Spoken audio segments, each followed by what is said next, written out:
Allahumma salli wa sallim wa barik ala sayyidina Muhammadin.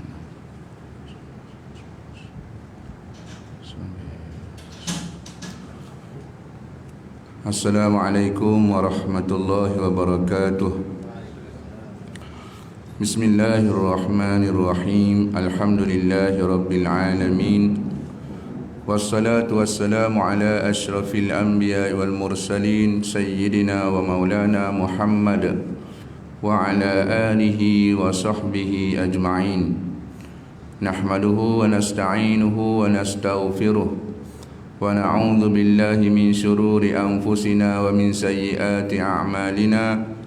Man yahdihillahu fala mudilla lahu wa man yudlil fala hadiya lahu. Ashhadu an la ilaha illallah wahdahu la syarika lah wa ashhadu anna Muhammadan abduhu wa rasuluh. Rabbi shrah li sadri wa yassir li amri wahlul 'uqdatam min lisani yafqahu qawli wa la hawla wa la quwwata illa billahil aliyyil azim. Amma ba'd. Alhamdulillah, kita panjatkan syukur kepada Allah Subhanahu wa taala kerana dengan taufik, dengan pertolongan dan hidayah, yakni petunjuk serta kasih sayang serta belas kasihan Allah Subhanahu wa taala kepada kita, Allah Subhanahu wa taala masih lagi memberi kesempatan kepada kita untuk bersama-sama duduk dalam satu majlis tazkirah, satu majlis zikir yang mana Nabi SAW sifatkan majlis ini sebagai salah satu taman daripada taman-taman syurga yang ada di atas dunia ini. Walaupun kita sibuk dengan tugasan kerja kita demi memenuhi keperluan hidup kita, tetapi Allah Subhanahu wa taala masih lagi memberi kelapangan, memberi ruang kepada kita untuk duduk dalam satu majlis tazkirah. Mudah-mudahan apa yang kita amalkan ini akan memberi keuntungan yang besar kepada kita apabila kita bertemu dengan Allah Subhanahu wa taala di yaumul mahsyar nanti, insya-Allah. Qala Allah Ta'ala fi kitabihil aziz ba'da a'udzu billahi minasy syaithanir rajim. Wasari'u ila maghfiratin mir rabbikum wa jannatin 'arduhas samawati wal ard u'iddat lil muttaqin. Shadaqallahul azim. Allah Subhanahu wa taala berfirman di dalam Al-Quran, kata Allah, wasari'u ila maghfiratin mir rabbikum, dan bersegeralah kamu, hai sekalian manusia, kepada pengampunan Tuhan kamu. Allah Subhanahu wa taala perintahkan kepada kita supaya bersegera untuk mendapatkan pengampunan daripadanya, kerana Allah Subhanahu wa taala Tuhan, zat yang menciptakan segala-gala, termasuk menciptakan kita manusia, termasuk menciptakan akal kita manusia yang kita rasa bukan main bijak lagi akal kita pada hari ini. Itu pun Allah Subhanahu wa taala juga yang ciptakan. Dan Allah Subhanahu wa taala yang menciptakan segala masalah yang berlaku pada makhluknya. Dan Allah Subhanahu wa taala jugalah yang menciptakan jalan penyelesaian pada satu-satu masalah yang berlaku kepada makhluk-makhluknya, khususnya kita manusia. Jadi Allah Subhanahu wa taala tahu, Allah ciptakan kita manusia, dan dia tahu sifat kita ni manusia sering melakukan silap, sering melakukan kesalahan dan perlanggaran terhadap hukum-hukum Allah Subhanahu wa taala. Jadi oleh kerana Allah Taala ni yang bijaksana, dia tahu manusia ni tidak boleh terlepas daripada melakukan kesilapan, kesalahan, dosa, kecuali para nabi, para anbiya, para awliya illah, kekasih-kekasih Allah yang dipelihara. Itu khusus. Adapun yang kebiasaannya kita orang ramai ni memang tidak boleh terlepas daripada melakukan salah dan silap. Innamal insan la yakhlu 'anil khata'i wan nisyan.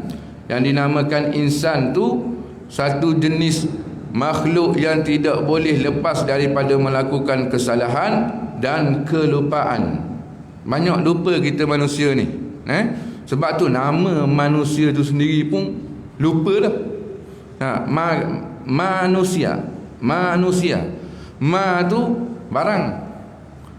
Nasia perkataan Arab, perkataan Melayu lupa. Jadi manusia, jadi barang yang mudah lupa. Kita dah manusia.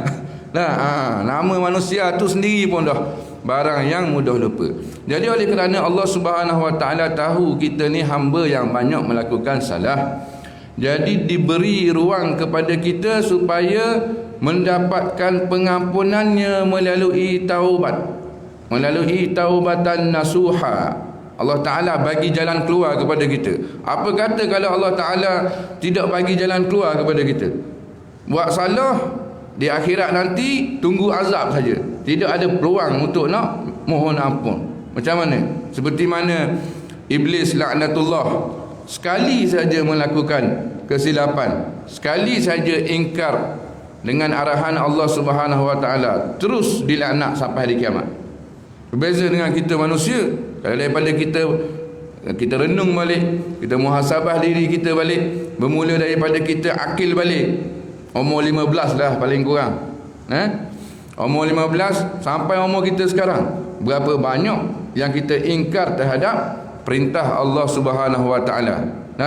Tapi oleh kerana dengan kasih sayangnya, dengan pemurahnya, dengan belas kasihan Allah Ta'ala kepada kita ni, makhluk yang bernama manusia ni, diberi satu lagi peluang kepada kita. Apabila kita telah melakukan kesalahan, diberi satu jalan untuk kita mendapatkan pengampunan daripada Allah Subhanahu Wa Ta'ala yang dinamakan taubatan nasuha, taubat yang sebenar-benarnya. Jadi kita ni, yang pertama sekali, apa yang kita perlu tanamkan di dalam hati kita, tanam sedalam-dalamnya, seyakin-yakinnya di dalam hati kita. Yang pertama sekali ialah bahawa kita ni adalah pendosa. Yang tu nombor satu dulu. Kita kena akui, sebaik mana pun kita, sewarak mana pun kita, setinggi mana pun jawatan kita, yang pertama kita kena akui kita adalah pendosa dulu. Sebab banyak dosa-dosa kita terhadap Allah Subhanahu Wa Ta'ala. Dosa kita dengan Allah, dosa kita dengan Rasulullah, dosa kita dengan ibu bapa kita, dosa kita dengan anak isteri kita, dosa kita dengan adik-beradik kita, dosa kita dengan saudara kita, kawan-kawan, sahabat-sahabat kita, dosa-dosa kita dengan majikan kita. Bagi orang yang bekerja, ada juga dosa dengan majikan. Banyak, tidak terhitung. Cumanya bergantung kepada sejauh mana celek mata hati seseorang itulah yang membezakan sama ada dia dapat mengesan, dia dapat mengira dosa dia ataupun tidak. Orang yang mata hati gelap, tertutup, maka dia tidak akan nampak kesalahan-kesalahan yang dia lakukan. Orang yang mata hati terbuka, kalau diberi pen kepada dia untuk tulis dosa-dosa yang dia lakukan seharian, maka tidak mencukupi. Dapat pen untuk nak tulis dosa-dosa yang hari-harian yang dia lakukan. Banyak dosa kita. Dosa kita dengan Allah. Di dalam Al-Quran banyak perintah-perintah Allah. Adakah telah kita laksanakan?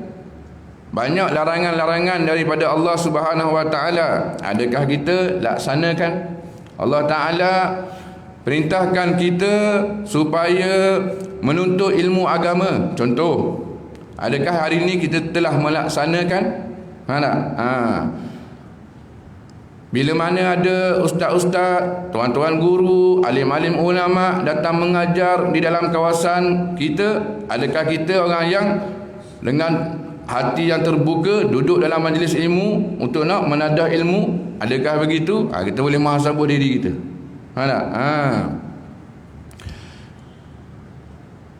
Dosa kita tidak menghiraukan panggilan, jemputan, undangan daripada Allah Subhanahu wa taala. Hari-hari kita dengar laungan azan daripada Bilal, hayya 'alas salah, hayya 'alal falah. Marilah menunaikan sembahyang, marilah menuju kejayaan. Bilal tu memanglah kalau yang kita nampak depan mata kita tu Bilal lah yang panggil. Tapi pada hakikatnya Allah Subhanahu wa taala yang panggil kita. Tapi Bilal tu sebagai wakil yang memanggil bagi pihak Allah Subhanahu wa taala. Dan macam mana respon kita bila Allah Subhanahu wa taala undang kita ke rumah dia? Kita duduk dekat rumah kita tengok drama Korea, drama Meksiko, drama Itali, semua ada. Drama Bollywood semua ada. Tiba-tiba dengar Allahu Akbar, Allahu Akbar. Bilal panggil, wakil Allah Subhanahu wa taala. Hakikatnya Allah Taala panggil. Apa respon kita bila Allah Taala panggil begitu? Kalau kita bila dengar je Allahu Akbar, Allahu Akbar, tutup TV. Terus pergi ambil wuduk, terus pergi ke masjid. Alhamdulillah, orang yang beradab dengan Allah Subhanahu wa taala. Cuba bayangkan macam mana seorang yang bila mana mendengar panggilan Bilal, panggilan azan, dia buat tak tahu je. Dia buat tak erti je, seolah-olah tak ada kena-mengena langsung dengan dia. Macam mana? Agak-agak. Kalau kita dengan bapa kita ataupun ibu kita yang membesarkan kita daripada kecil, ibulah. Ibu dia lebih lagi dari segi penjagaan tu, ibu lagi lebih. Daripada kita duduk dalam perut, dijaga ibu. Tiba-tiba kita lahir, dijaganya kita, orang kata apa, seperti menatang minyak yang penuh, kan? Nyamuk seekor nak gigit pun tak bagi, punya jaga. Sampai kita besar hari ni, diberi pendidikan kepada kita, sampai kita berjaya, sampai kita ada kerjaya sekarang, menjadi seorang yang berjaya. Tiba-tiba satu hari, rumah kita sebelah je dengan rumah ibu kita, kan? Rumah kita sebelah je. Tiba-tiba satu hari ibu kita panggil, nama kita Ahmad, contoh, Ahmad, mari datang ke rumah sekejap ni, ibu nak bagi sesuatu ni. Kita dengar ibu kita panggil, tapi kita buat tak reti je, kita buat tak peduli je. Kalau tengok TV, terus tengok TV je. Apa pandangan kita terhadap seorang yang bila mana menerima panggilan ibu dia, dia buat tak reti begitu je, dia buat tak tahu je? Apa pandangan kita? Mana biadab, seorang anak yang biadab, tidak ada adab dengan ibunya. Begitu juga kita dengan Allah Subhanahu wa taala. Allah Taala bukan jaga kita daripada dalam perut lagi. Bermula kita berada pada alam roh lagi. Ketika mana diciptakan Nabi Adam AS dan ditarik semua manusia sampai ke manusia yang terakhir sekali. Allah Taala bangkitkan semua dalam bentuk roh, dalam alam roh. Allah Ta'ala tanya, alastu bi rabbikum, adakah kamu mengaku bahawa aku adalah Tuhan kamu? Semua sekali jawab. Kita lah, masa tu kita jawab. Tapi kita ingat tak? Masa tu kita jawab. Teringat, lupa dah lama dah, manusia yang lupa. Benda ni diceritakan di dalam Al-Quranul Karim. Semua jawab. Qalu bala syahidna. Bahkan ya Allah, kami mengaku, bahkan kami bersaksi bahawa kamulah Tuhan kami. Rabb, bila sebut Rabb, dia Allah Subhanahu wa taala ni kadang-kadang dalam Al-Quran juga, kalau kita tengok, qul a'udzu bi rabbin nas, malikin nas, ilahin nas. 3 patah perkataan. Pertama, rabbin nas. Kalau kita tengok dalam terjemahan kita bahasa Melayu, Rabbin Nas diterjemah dengan apa? Tuhan manusia. Malikin Nas, Tuhan manusia juga. Ilahin Nas, Tuhan manusia juga. Sama je. Tapi apa yang membezakan Rabb, Malik dengan Ilah? Apa yang membezakan dia? Bila sebut Rabb, maknanya Tuhan yang menjaga, yang mentadbir, seperti mana seorang ibu menjaga anak yang kecil. Begitu juga Allah Subhanahu Wa Taala, dia ciptakan makhluk dia, dia tidak biarkan begitu saja. Bahkan dia jaga. Kalau Allah Taala tak jaga, hancur lebur bumi ni. Mana? Hancur lebur matahari, hancur lebur planet-planet. Allah Taala jaga. Maknanya Allah Taala jaga kita ni daripada kita di alam roh lagi. Sebelum mak ayah kita bercinta lagi. Allah dah jaga dah kita. Jauh. Dari segi penjagaan tu jauh lah nak dibandingkan dengan ibu kita menjaga kita. Bahkan ibu kita pun Allah Ta'ala jaga juga. Tapi kenapa bila Allah Ta'ala jemput kita melalui wakil dia, Tok Bilal, hayya ala salah, datanglah ke rumah aku ni, kata Allah. Aku nak bagi special hadiah kepada kamu ni yang kamu tak dapat kalau kamu solat dekat rumah. Mana Allah Ta'ala nak bagi solat kat rumah, Zuhur berapa rakaat? 4 rakaat juga. Kalau solat kat surau, sama 4 juga. Dia tak jadi 8. Tapi pahala dia berbeza. Kalau kat rumah satu saja darjat. Kalau di surau, di masjid, di rumah Allah 27 kali darjat. Allah Ta'ala nak bagi kurniaan dia kepada kita, tapi kita buat tak peduli. Agak-agak salah dah kita dengan Allah Ta'ala. Boleh fikir sendiri. Kecuali kita ada urusan yang tak dapat nak dielokkan, kan? Kita tidak ada di rumah pada masa tu, kita sedang bekerja dan tidak boleh tinggal umpamanya. Tu pun kalau nak ikut secara halusnya, teruk juga kita nak kena jawab nanti ke hari akhirat nanti, kenapa sampai begitu sekali, sedangkan wa ma khalaqtul jinna wal ins illa liya'budun. Tidaklah aku ciptakan kamu, hei manusia dan jin, melainkan tujuan aku supaya kamu beribadat kepada aku. Apa yang kamu kerja-kerja sekarang ni sebagai sampingan untuk nak melicinkan ibadat kamu kepada aku. Faham tak? Teruk juga kita nak kena jawab tu. Tapi kurang-kurangnya ada alasan. Ni duduk saja dekat rumah. Duduk saja dekat rumah dengar Bilal azan. Tak peduli. Betapa kurang adabnya kita dengan Allah Subhanahu Wa Taala. Itu dosa kita dengan Allah. Dosa kita dengan Rasulullah banyak lagi. Dalam satu hadis Rasulullah sallallahu alaihi wasallam pernah bersabda, la yu'minu ahadukum hatta akuna ahabba ilaihi min waladihi wa minan nasi ajma'in. Tidak beriman kamu, seseorang kamu masih tidak dianggap sebagai orang mukmin yang sebenar, seorang di kalangan kamu, sehingga aku lebih dia cintai daripada anak-anak dia dan seluruh manusia-manusia lain.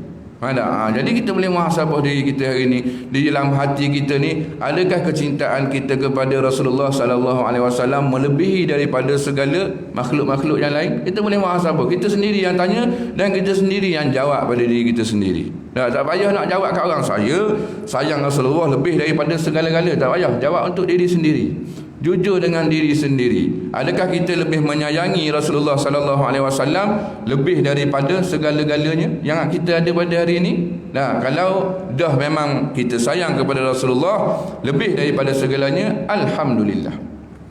Tapi kalau masih belum, ada lagi, kita rasa sayang isteri lagi, sayang anak lagi, sayang harta lagi, sayang pekerjaan kita lagi melebihi daripada Rasulullah sallallahu alaihi wasallam, maka kita berdosa dengan Allah, berdosa dengan Rasulullah sallallahu alaihi wasallam. Banyak dosa-dosa kita. Kita kena akui. Kita kena akui bahawa kita ni adalah pendosa. Satu hari Sayyidina Umar Al-Khattab radhiyallahu anhu datang bertemu dengan Rasulullah sallallahu alaihi wasallam. Ya Rasulullah, aku kasih kepada kamu lebih daripada segala sesuatu yang lain, kecuali diri aku sendiri. aku lebih kasih diri aku lagi lah daripada diri kamu. Tapi nak banding dengan anak aku kasih kamu lagi. Nak banding dengan isteri aku kasih kamu lagi. Nak banding dengan harta aku lebih kasih kamu lagi. Tapi nak banding diri kamu dengan diri aku sendiri, aku kasih kat diri aku lah. Faham tak? Mana lebih daripada kasih kepada kamu. Rasulullah kata, la yu'min, tidak beriman kamu. Faham tak? Kemudian Umar pun kata, ya Rasulullah, sekarang aku sayang, cinta kepada kamu lebih daripada segala-galanya dan lebih daripada diri aku sendiri. Kemudian Rasulullah jawab, al-an, baru sekarang kamu beriman, wahai Umar.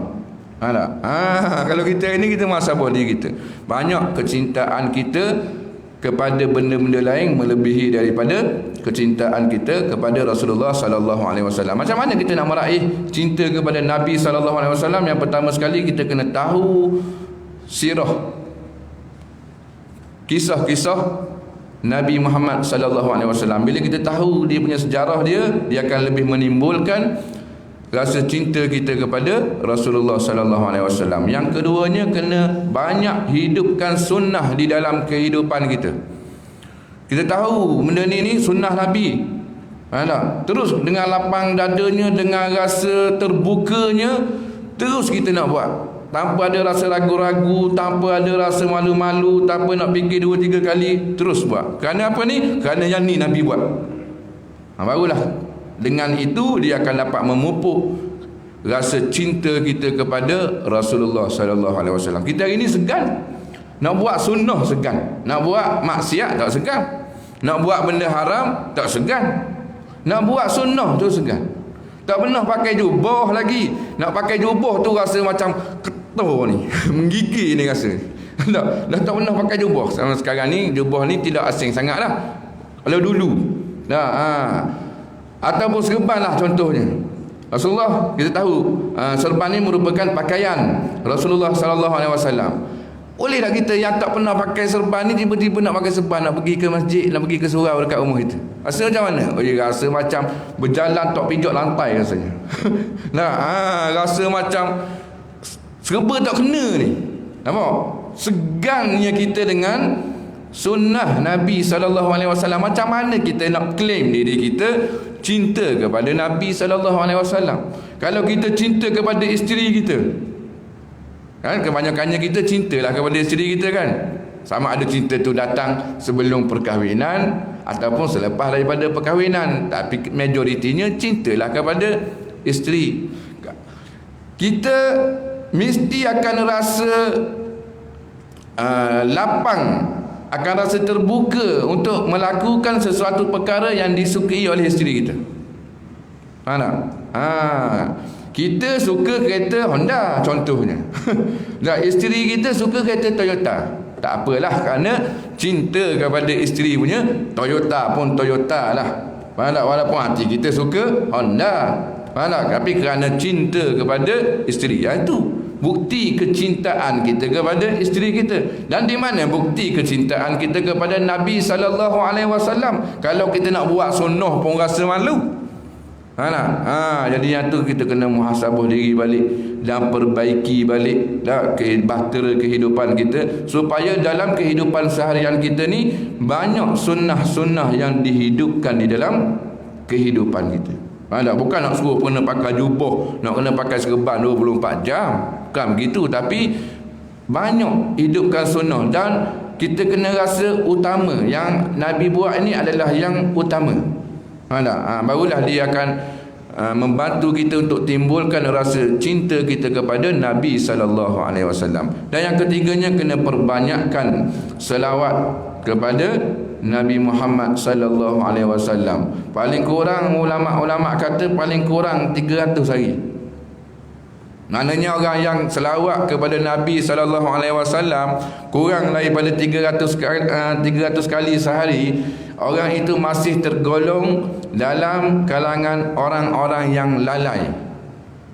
Oh, teruk kita, lalai kita hari ni. Selawat pada Nabi kurang kita. Bahkan setengah ulama-ulama fiqh kata untuk orang awam 100 pun memadai dah sehari. 100 pun dah memadai satu hari. Dah, selawat ni sungguh hebat, sungguh ajaib. Dengan selawat ni segala urusan kita Allah Subhanahu Wa Taala permudahkan. Besar sungguh selawat ni. Faham tak?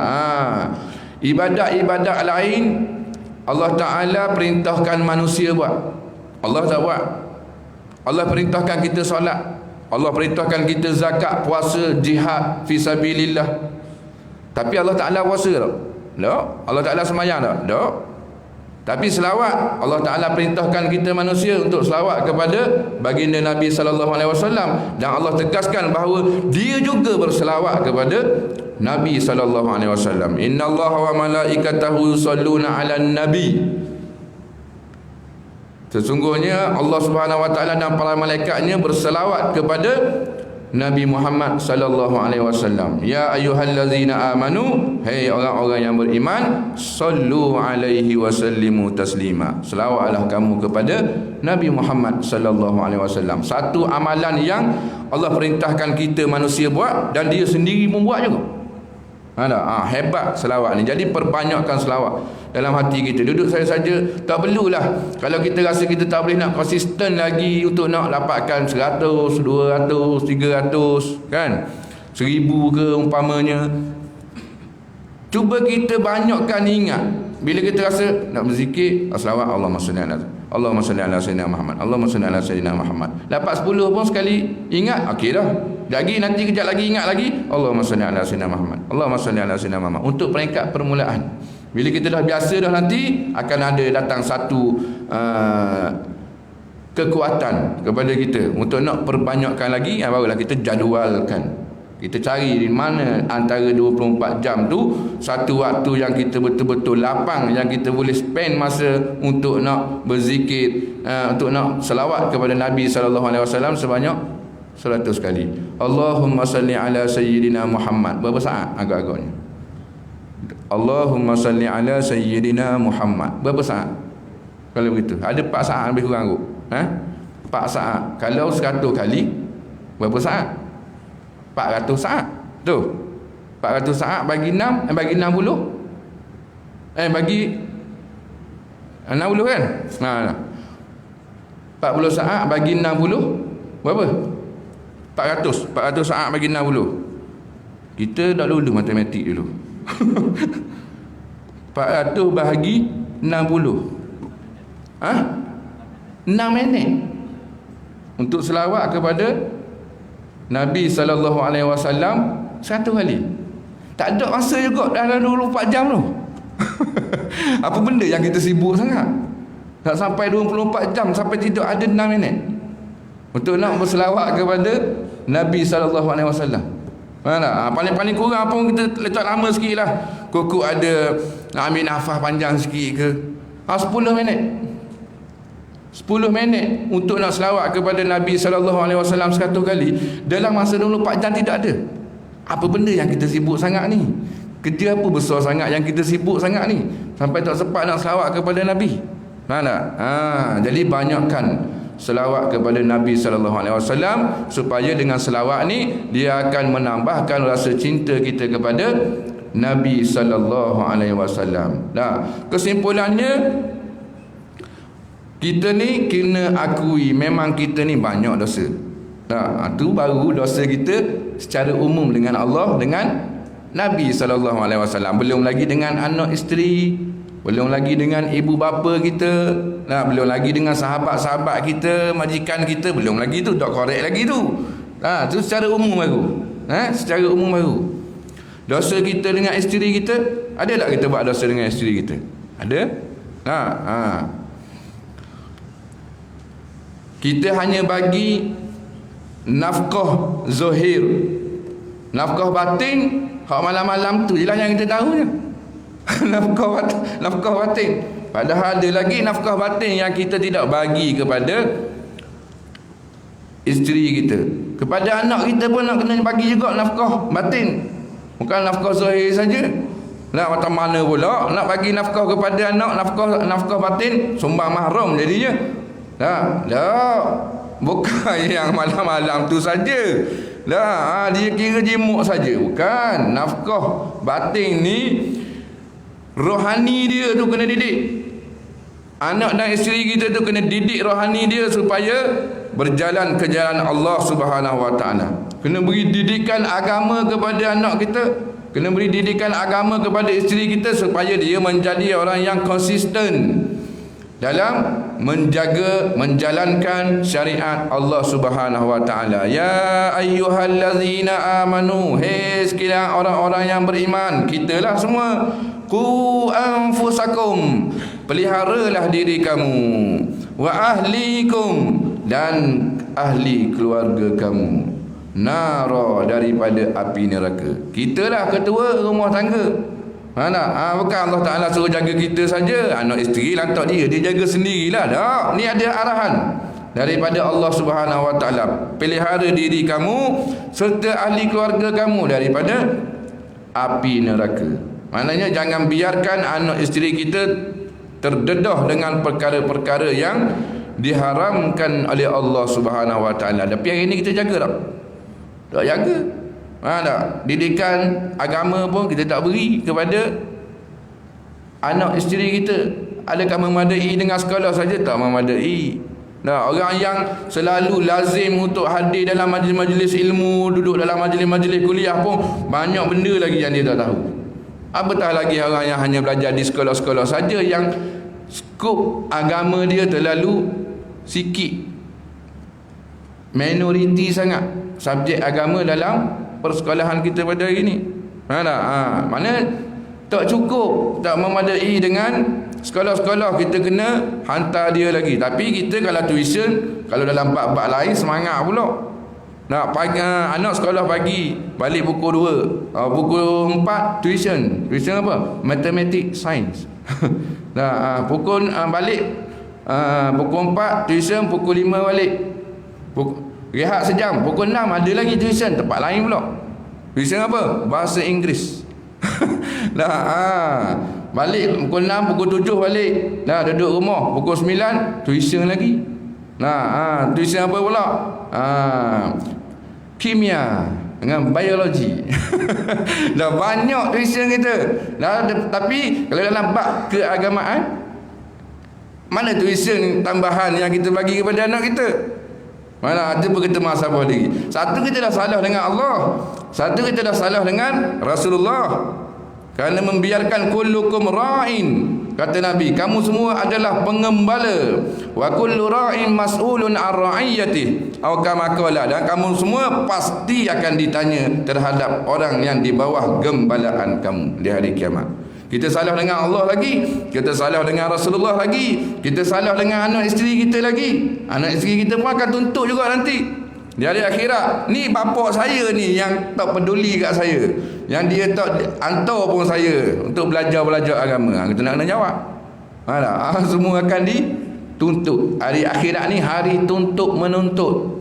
Isteri pun tuntut dah. Kalau atas dunia ni anak tak tergamuk lah, anak tuntut dengan ibu bapa, tak tergamuk kan. Sayang kepada ibu bapa. Tapi di hari akhirat dah ada kena ada ibu bapa.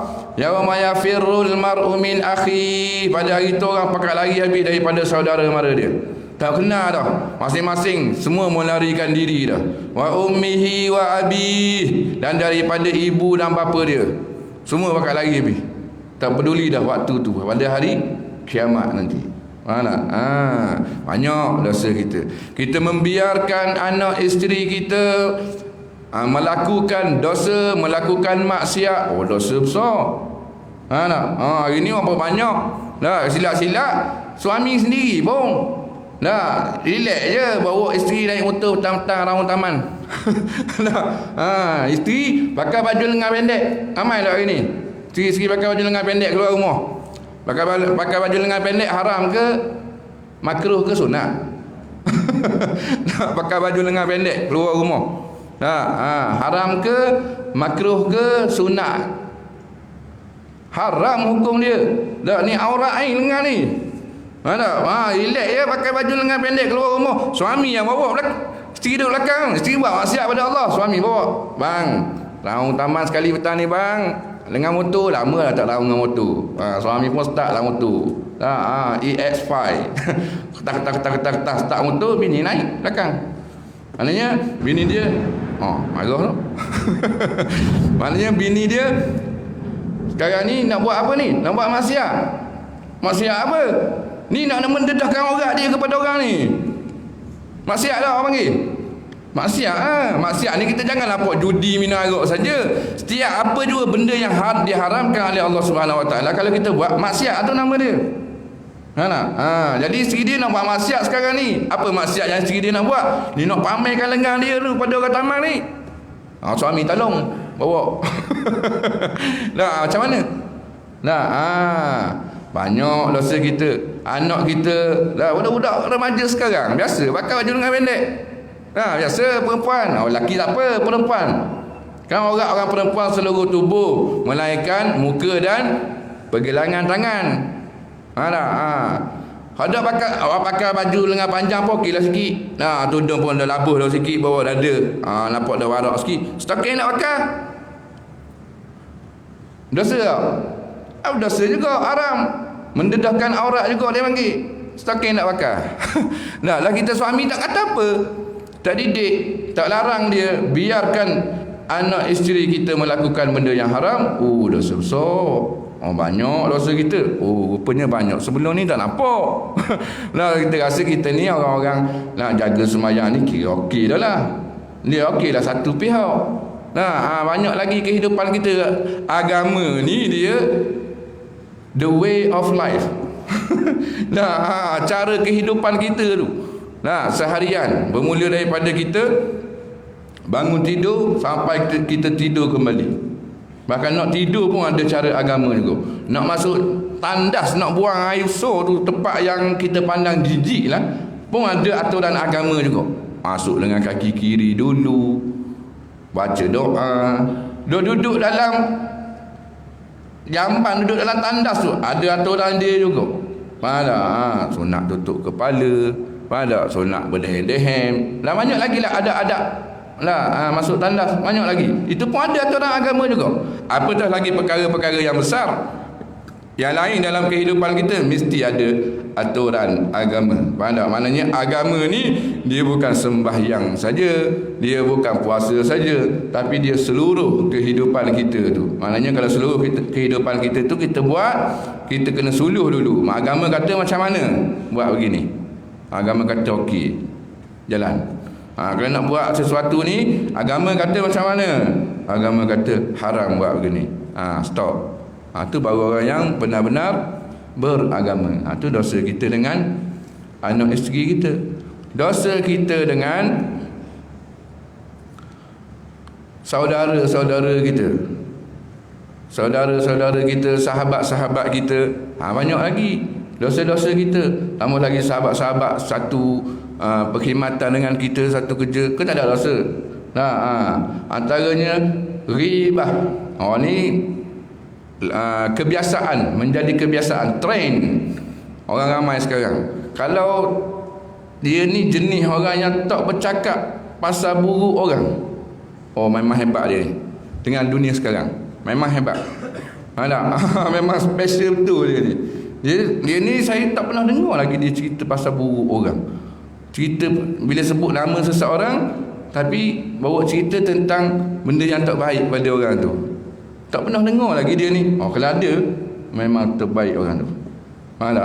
Susah di akhir zaman ni. Melainkan kita duduk sembang dengan kawan-kawan kita pun semua, bila sembang satu topik yang keluar nama orang, nama seorang individu, dia akan jadi. Dia akan jadi. Jarang orang bila dia duduk sembang setengah jam, sembang kedai kopi dengan kawan-kawan dia, cerita pasal apa ni? Pasal si fulan tu. Yelah, pasal apa? Pasal kebaikan dia. Jarang orang nak cerita lama-lama. Kalau orang cerita pun sekejap je. Tak seronok. Kita seronok tak kita duduk kedai kopi, kawan kita nak jumpa ni. 4-5-6 orang order dengan airnya, order dengan makannya. Ada apa kita ni? Aku ada cerita bagus ni nak cerita ni. Yelah, cerita apa? Kamu tahu tak Pak Abu tu? Pak Abu mana? Itulah Pak Abu Tok Bilal tu. Yelah, kenal. Kenapa dia? Dia tu bila dia balik solat isyak tu, dia balik rumah dia tu, dia baca Quran tu. Kita cerita kat kawan kita kedai kopi. Ya, lepas tu lepas dia baca Quran tu, dia baca 10 muka Quran tu, lepas dia baca Quran 10 muka, dia solat witir 11 rakaat solat witir dia. Lepas tu seronok dengar cerita begitu. Dan lepas dia solat witir dia berwirid lagi tu, zikir la ilaha illallah 1000 kali. Yelah, lepas tu dia tidur sekejap je, sejam je. Lepas tu dia bangun balik solat tahajud tu. Apa benda kamu cerita ni? Kamu cerita apa ni? Tak best cerita begini. Malah yang bestnya bila cerita buruk pasal orang. Sejam lah apa? Ulang 10 kali ulang pun tak apa. Dah sebut dah tadi dia ni begini tak baik. Dah sebut dah tadi. Dia ulang sebut 10 kali sebut tak sedar lah. Oh, dia ni aku tak suka betul lah dia ni. Aku tak suka betul lah dia ni. Ini beginilah dia ni. Faham tak? 10 kali ulang pun tak apa. Faham tak? Sejam pun tak apa duduk. Lepas mamak tu serabut kau tengok muka dia. Dia pun tak tergamuk nak halau je. Banyak kita ni cerita pasal buruk orang. Tu baru mulut. Yang zahir, hati belum lagi. Sama-sama kerja dengan kita, kadang-kadang dosa hati kita dengan kawan kita dapat satu nikmat daripada Allah Ta'ala, dari segi kerja dia yang mana kita tak dapat benda tu, dan kita rasa kita nak sangat benda tu tapi tak dapat. Penjawatan ke contoh, penghargaan ke contoh, anugerah ke contoh, kita tak dapat. Bila kita tak dapat, kawan kita yang dapat, rasa sempit dada, tak puas hati rasa. Patutnya aku dapat ni, macam mana dia ni boleh dapat? Kerja pun begitu je.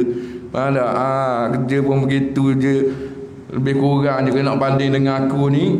Lebih jauh lah. Tapi dia yang dapat, tak puas hati. Bila tak puas hati tu timbul rasa hasad dengki. Nampak?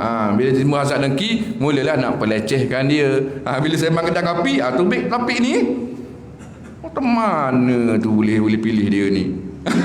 Macam mana boleh pilih dia ni? Dosa kita dengan saudara kita. Banyak kesimpulannya, banyak dosa kita. Jadi bila kita dah hikmah, bila kita mengaku bahawa kita ni memang orang yang banyak dosa tidak terhitung. Kadang-kadang ada dosa yang kita lakukan, kita ingat dia tidak dosa. Kita ingat ke tak apa, rupanya tak boleh, rupanya berdosa. Banyak lagi yang tu kalau kita nak kira. Akuilah bahawa kita semua adalah hamba yang banyak sangat dosa, pendosa tegar, kita kata. Kita kena akui begitu dulu. Apa hikmah dia? Supaya bila kita rasa begitu, barulah ada rasa keinginan yang kuat di dalam hati kita untuk nak bertaubat, untuk nak memohon keampunan kepada Allah Subhanahu Wa Taala. Kalau kita rasa diri kita ni tak berapa banyak dosa, kita rasa diri kita baik, maka keinginan untuk kita nak bertaubat, nak memohon ampun kepada Allah tu tidak kuat. Sebab kita rasa macam kita tak ada dosa. Nak minta ampun macam mana sangat? Aku bukan kaki zina, aku bukan kaki minum arak, aku bukan kaki judi. Aku nak minta ampun apa sangat? Sembahyang 5 waktu aku dah jaga, puasa aku dah puasa, zakat aku keluarkan. Apa benda lagi dosa akunya? Bila sembahyang pun, ya Allah murahkanlah rezekiku. Itu je lah doanya. Nak minta ampun, tidak kuat keinginan untuk nak memohon keampunan kepada Allah, sebab kita rasa kita tidak ada dosa. Sebab tu yang pertama sekali kita kena akui memang kita ni pendosa tegar. Barulah bila kita minta ampun dengan Allah tu, barulah kita rasa betul-betul dengan dihadir, rasa kita memohon ampun tu, taubat kita tu betul-betul rasa hadir daripada hati. Bukan sekadar lafaz di mulut, ya Allah ampunkanlah dosaku ya Allah, mulut saja, hati tak ada rasa apa. Sebab kita rasa kita tak ada berdosa apa. Tapi bila kita betul-betul rasa aku adalah pendosa tegar, masih kita minta ya Allah ampunkanlah dosa aku ya Allah. Dalam hati ni sungguh-sungguh minta, Allah banyaknya dosa aku ya Allah, dosa masa muda-muda dulu, kalau kamu tak ampunkan macam mana agak-agaknya kalau aku mati malam ni macam mana kalau aku dibangkitkan di negeri akhirat nanti ni, macam mana aku nak melintas titian siratal mustaqim kamu ni dengan nak pikul beban dosa aku yang banyak ni, macam mana ni agak-agak boleh lepas ke aku di titian sirat. Kalau tak lepas aku tergelincir jatuh dalam api neraka. Allah dah. Lepas tu tidak ada peluang kedua dah. Atas dunia ni kalau orang SPM tak lulus boleh repeat balik tak? Boleh repeat balik. Mana yang tu tak boleh dah. SPM CJ Padang Mahsyar. Mana tu tak boleh repeat balik dah. Maknanya kalau dah pergi dah, pendek kata, kalau kata tak lulus, sakit lah jawab dia boleh. Jadi masa atas ni lah, masa yang berbaki ni lah, baki umur yang Allah Ta'ala berikan kepada kita ni, sisa-sisa ni kita gunakan betul-betul untuk bertaubat kepada Allah Subhanahu Wa Ta'ala. Kerana hebatnya taubat ni, sehingga kan Nabi SAW kata, at-taibu minaz zambi kaman la zambalah au kama qala. Orang yang bertaubat daripada dosanya, maka samalah seperti orang yang tidak ada dosa langsung. Kalau dia bertaubat tu datang daripada hati yang betul-betul tulus, ikhlas kerana Allah Subhanahu Wa Ta'ala, maka Allah Ta'ala ampunkan segala dosa-dosanya, sekalipun lebih banyak daripada buih-buih di lautan. Sekalipun lebih banyak daripada pasir-pasir di dasar lautan. Maknanya Allah Ta'ala ni pintu keampunan dia tu lebih luas berbanding dengan pintu kemurkaannya. Jadi kita gunakan kesempatan yang ada ni untuk nak bertaubat, muhasabah diri balik dalam kehidupan seharian kita. Apa yang kita buat tak bertepatan dengan agama, kembalikan, ubah kepada yang bertepatan dengan agama. Sebab ajal kita ni tidak tahu bila. Tamu-tamu sekarang ni pula macam-macam fitnah, macam-macam penyakit-penyakit yang diturunkan oleh Allah Subhanahu Wa Ta'ala. Yang terbaru ada bayi kan, seorang mati kan, yang terbaru kan. Betul tak cerita tu ke palsu juga? Banyak hadis tu sekarang, hadis palsu sekarang ni tersebar. Hadis media sosial.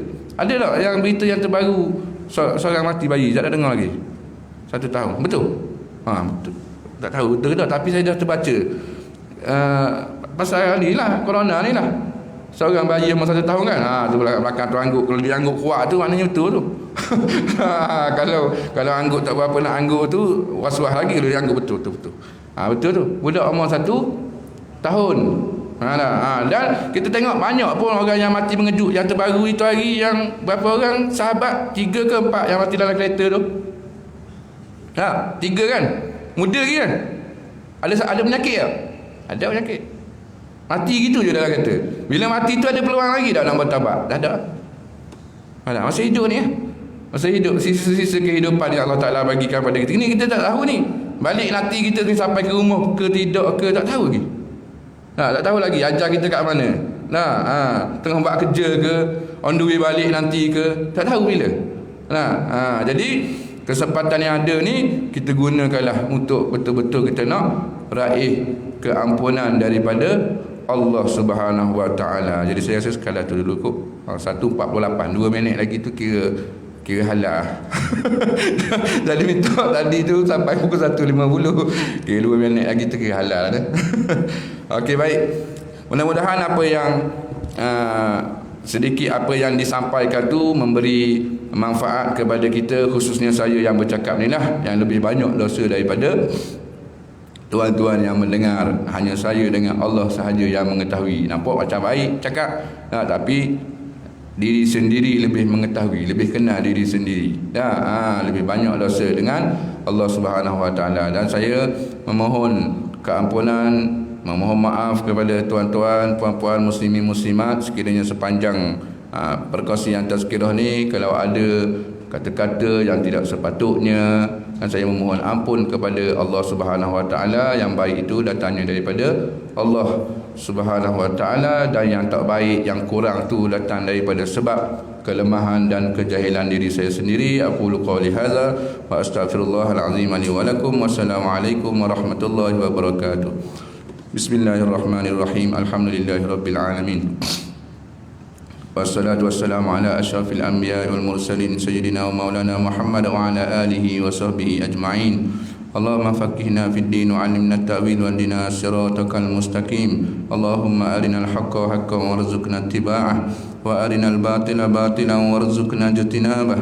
Allahumma ij'al jam'ana hadza jam'an marhuma wa tafarruqana min ba'dihi tafarruqan ma'suma. Allahumma arfa' warfa' 'anna al-wala'a wal bala'a wal waba' wal riba waz zina wal fahsya'a wal munkar والسيوف المختلفة والشدائد والزلازل والمحن وسوء الفتن ما ظهر منها وما بطن عن بلدنا ماليزيا خاصة وعن بلدان المسلمين عامة إنك على كل شيء قدير.